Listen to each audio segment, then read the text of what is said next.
covered with all you need to know. Welcome to Sunrise Carolina with Joey Hudson on News Talk 98.9 WORD, the voice of the Carolinas.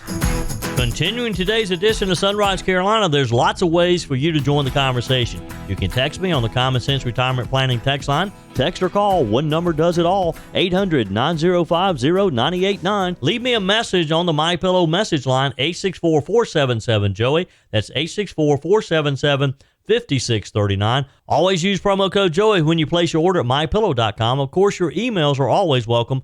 Joey at joeyhudson.com. And if you missed parts of today's show, just catch it on the podcast. Search for Joey Hudson, Just the Truth on the Odyssey app or wherever you listen to podcasts. Be sure and check out my website at joeyhudson.com. While you're there, join my mailing list. Just click on the Connect with Joey button. An upstate South Carolina elected official is pushing back against what he says is an effort to, quote, bully his government into approving a massive development driven by political power and corporate profit, he says. Here's the story. It's Oconee County Council Chairman Matthew Durham.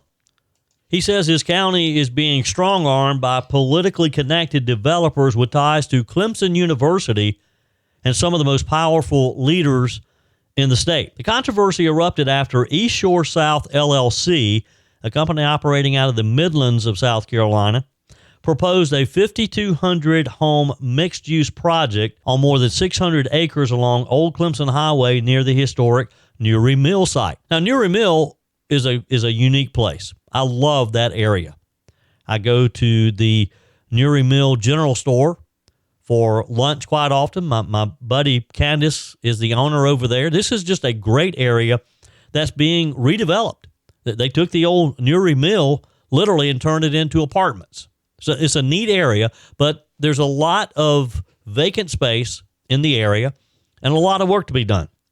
Now, when Oconee County Council declined to grant a special zone carve-out, which would have exempted the developer from having to comply with county ordinances, which limits density and lot size, the firm responded with threats, according to Mr. Durham. In a September 15, 2025 letter to County Administrator Amanda Brock, developer Mark Hart wrote that his company does not feel compelled to recognize Ordinance 2024-18 or unreasonable density restrictions, and warned that without quick and mutual agreement, he would consider annexation lawsuits and other legal and political responses along with a robust media campaign. Now, I can see how the county might take that as a threat by some big outside of the area developer. Mr. Durham says the county's answer was simple: follow the law or don't build. Durham wrote in a September 22nd post, maybe threats work against politicians in Pittsburgh and Charlotte,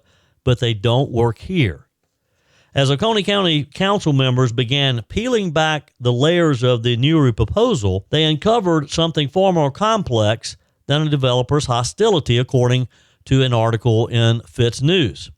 At the center of it all sat Clemson, or rather the network of political and corporate power surrounding the university, the Fitz News was reporting. So here's the story. The company behind the Newry project, East Shore South LLC, operates out of a Chapin Road, Chapin, South Carolina office. It's the same address as the United Homes Group, UHG, the successor to Great Southern Homes. That connection alone would be noteworthy, but UHG's leadership roster is what is getting everyone's attention. It includes Clemson University President James Clements. He sits on the UHG's board of directors.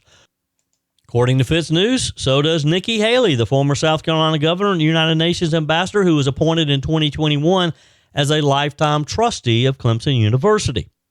Ms. Haley also holds hundreds of thousands of dollars in UHG stock, according to corporate disclosures, giving her a direct financial stake in a company that stands to benefit from Clemson's expansion into Oconee County, again, according to Fitz News.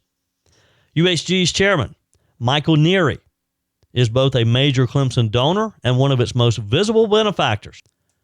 Fitz News writes, his name adorns multiple university buildings and athletic facilities, a testament to the financial ties that now blur the line between the school's public mission and its private development interest. Matthew Durham, the chairman of the Oconee County Council, recently wrote, Clemson's leadership and its biggest donors are intertwined with the company behind the Newry project. Now, this intertwining, he argues, raises questions not only of influence, but of propriety, namely, whether public growth decisions are being driven by community need or by the financial priorities of those at the top of Clemson's donor and governance structure. It's an interesting tale, isn't it? Fitz News writes, amplifying these concerns is the ongoing constitutional controversy surrounding Haley's presence on the Clemson's board. There's been a number of people who have questioned the constitutionality of Nikki Haley, and anybody being appointed as a lifetime trustee. This has been a debate going on around Clemson for a long, long time. And the plot thickens a bit. Fitz News writes, against that backdrop, Oconee County residents discovered architectural plans on the website of Atlanta-based design firm Greenberg Farrow labeled Nettles Newry Master Plan. These previously unpublicized renderings showed Clemson University satellite facilities, intramural fields, and even proposed athletic space for the city of Seneca, none of which had been shared with county officials or approved through public channels. And so when Oconee County Council started digging a little bit further, the discovery seemed to reinforce their complaint that what was being marketed as a private housing proposal maybe was a Clemson-driven expansion disguised as a residential project. The other piece of information you need to be aware of here is if the Newry proposal feels somewhat familiar, if you think you've heard some of the names, before turning up in Oconee County, Mark Hart, the developer, spent years in professional sports. He served as chief operating officer of the Carolina Panthers and president of GT Real Estate Holdings. That company was behind billionaire David Tepper's failed Rock Hill headquarters and practice facility project. You remember that boondoggle? That venture, promoted as an $800 million economic catalyst, collapsed into bankruptcy in 2022 after local governments refused to issue hundreds of millions in public bonds.